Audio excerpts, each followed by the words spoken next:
11वें अध्याय के मूल अध्याय का ये तीसरा भाग है। संभवतः ये थोड़ा लंबा है, इसलिए इसके बाद अब जो हम लोग श्रवण करेंगे ये ज़्यादा समय नहीं लेगा, थोड़े में समाप्त हो जाएगा। हे अनंत रूप, आपसे यह सब जगत व्याप्त अर्थात परिपूर्ण है। हे हरि, आप वायु, यमराज, अग्नि, वरुण, चंद्रमा तथा प्रजा के स्वामी ब्रह्मा और ब्रह्मा के भी पिता हैं। आपके लिए हजारों बार नमस्कार होवे। आपके लिए फिर भी बारंबार नमस्कार होवे। हे अनंत सामर्थ्य वाले, आपके लिए आगे से और पीछे से भी नमस्कार होवे। हे सर्वात्मन, आपके लिए सब ओर से ही नमस्कार होवे, क्योंकि अनंत पराक्रमशाली आप सब संसार को व्याप्त किए हुए हैं। इससे आप ही सर्वरूप हैं। हे परमेश्वर, सखा ऐसे मानकर आपके इस प्रभाव को न जानते हुए मेरे द्वारा प्रेम से अर्थात प्रमाद से भी हे कृष्ण, हे यादव, हे सखे, इस प्रकार जो कुछ हठपूर्वक कहा गया है, और हे अच्युत, जो आप हंसी के लिए विहार, शैया, आसन और भोजनादिकों में अकेले अथवा उन सखाओं के सामने भी अपमानित किए गए हैं, वह सब अपराध अप्रमेय स्वरूप अर्थात अचिंत्य प्रभाव वाले आपसे मैं क्षमा चाहता हूं। हे विश्वेश्वर, आप इस चराचर जगत के पिता और गुरु से भी बड़े गुरु एवं अति पूजनीय हैं। हे अतिशय प्रभाव वाले, तीनों लोकों में आपके समान भी दूसरा कोई नहीं है, फिर अधिक कैसे होवे।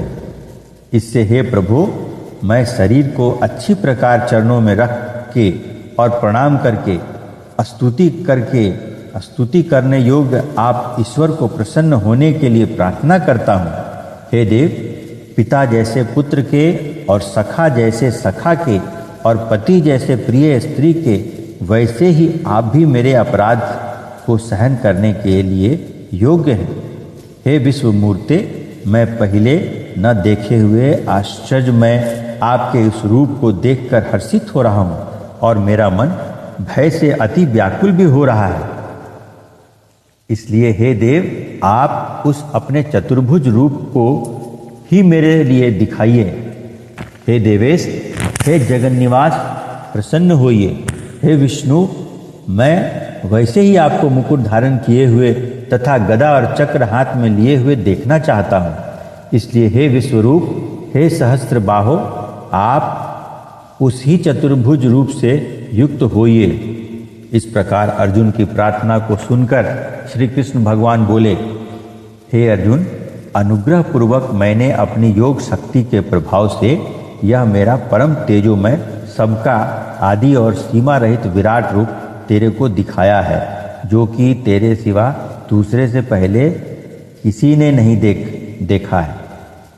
हे अर्जुन, मनुष्य लोक में इस प्रकार विश्व रूप वाला मैं न वेद और यज्ञों के अध्ययन से तथा न दान से और न क्रियाओं से और न उग्र तपों से ही तेरे सिवा दूसरे से देखा जाने को शक्य हूँ। इस प्रकार के मेरे इस विकराल रूप को देखकर तेरे को व्याकुलता न होवे और मूढ़ भाव भी न होवे, और भय रहित प्रीति युक्त मन वाला तू उस ही में मेरे इस शंख, चक्र, गदा, पद्म सहित चतुर्भुज रूप को फिर देख। उसके उपरांत संजय बोले, हे राजन, वासुदेव भगवान ने अर्जुन के प्रति इस प्रकार कहकर फिर वैसे ही अपने चतुर्भुज रूप को दिखाया, और फिर महात्मा कृष्ण ने सौम्य मूर्ति होकर इस भयभीत हुए अर्जुन को धीरज दिया। उसके उपरांत अर्जुन बोला, हे जनार्दन, आपके इस अति शांत मनुष्य रूप को देखकर अब मैं शांत चित्त हुआ अपने स्वभाव को प्राप्त हो गया हूँ। इस प्रकार अर्जुन के वचन को सुनकर श्री कृष्ण भगवान बोले, हे अर्जुन, मेरा यह चतुर्भुज रूप देखने को अति दुर्लभ है कि जिसको तुमने देखा है, क्योंकि देवता भी सदा इस रूप के दर्शन करने की इच्छा वाले हैं। हे अर्जुन, न वेदों से, न तप से, न दान से और न यज्ञ से। इस प्रकार चतुर्भुज रूप वाला मैं देखा जाने को शक्य हूँ कि जैसे मेरे को तुमने देखा है। परंतु हे श्रेष्ठ तप वाले अर्जुन, अनन्य भक्ति करके तो इस प्रकार चतुर्भुज रूप वाला मैं प्रत्यक्ष देखने के लिए और तत्व से जानने के लिए तथा प्रवेश करने के लिए अर्थात एक ही भाव से प्राप्त होने के लिए भी शक्य हूँ।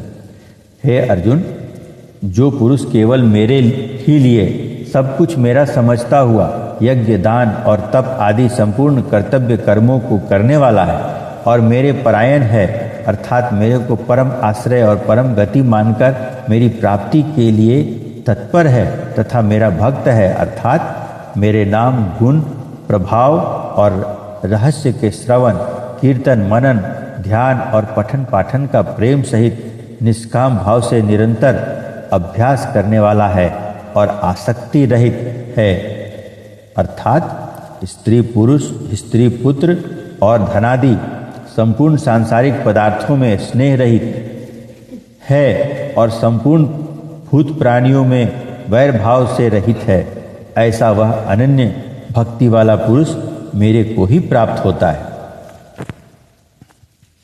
इस प्रकार 11वें अध्याय का समापन हो गया। बोलिए श्री कृष्ण भगवान की।